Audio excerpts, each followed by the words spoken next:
Le samedi matin, 28 octobre 2017.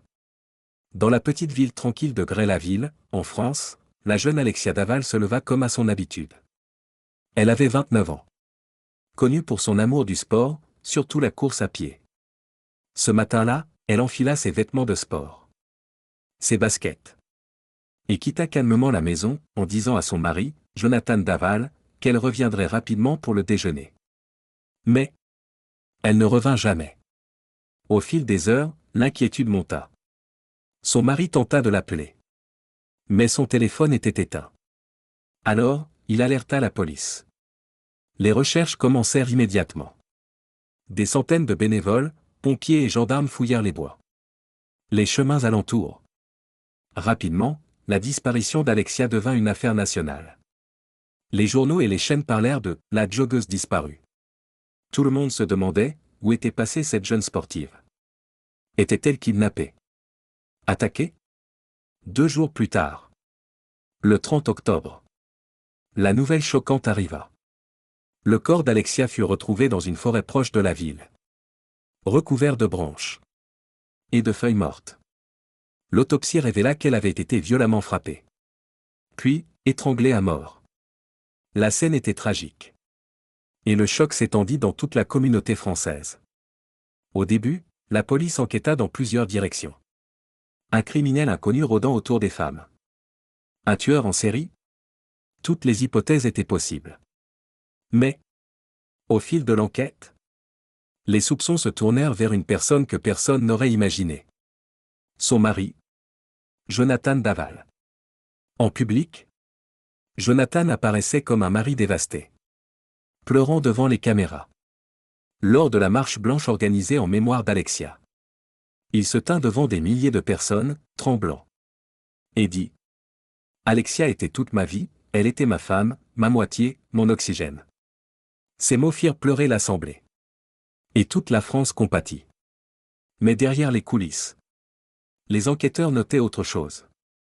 Contradictions. Mensonges. Comportements étranges. Les investigations techniques commencèrent à révéler la vérité.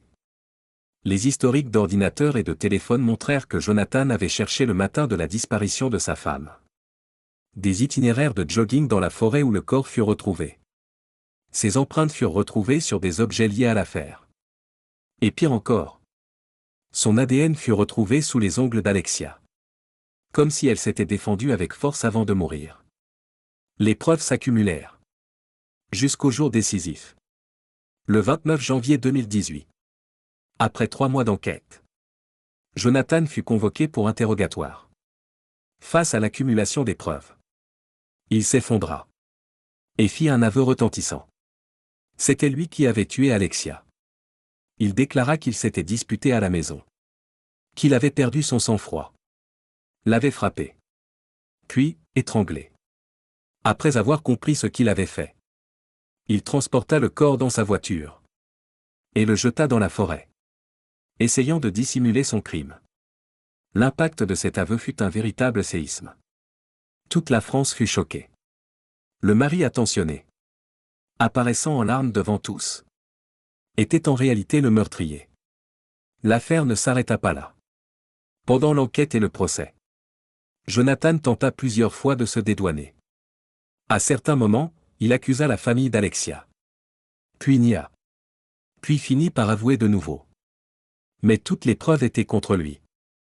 En novembre 2020, après un procès de 5 jours, le tribunal prononça sa condamnation. 25 ans de réclusion criminelle pour le meurtre de sa femme.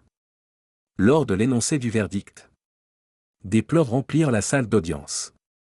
Les parents d'Alexia parlèrent d'une douleur indescriptible. Et d'une double trahison. La perte de leur fille. Aux mains de celui qui était censé la protéger. Aujourd'hui, l'affaire Alexia Daval reste l'une des plus célèbres affaires criminelles récentes en France. Non seulement à cause de la brutalité du crime, mais aussi à cause de la tromperie. Un mari jouant le rôle de la victime. Alors qu'il était le coupable. C'est une histoire qui nous rappelle que le meurtrier n'est pas toujours un inconnu dans l'ombre. Parfois, il est plus proche qu'on ne le pense.